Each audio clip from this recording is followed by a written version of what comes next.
I wanted to make a quick video on how I clean the Yeti Stronghold Rambler Lid safely and quickly. There are a few videos on the internet where I see people actually get a knife and they're getting in on this seal, which I think is only going to damage your seal in the long run. The first thing I do is, here, this is magnetic, and a lot of people really try and dig, and all you need to do is just push it up, and then where the mouthpiece goes, if you just lift it up, it takes it off. Really simple. You don't have to struggle to rip that off.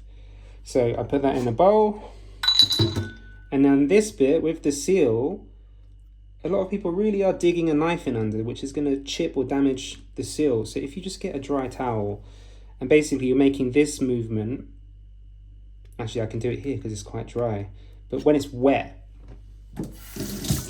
this is not going to be really possible. See, I can't do it. Whereas if you just get a nice dry towel and make the same movement, up comes the seal,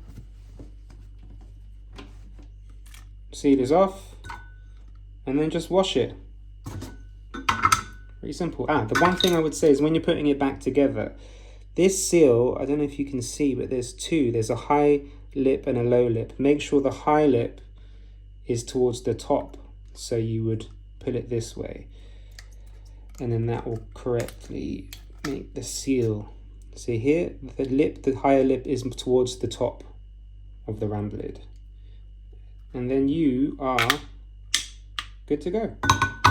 Hope that helps.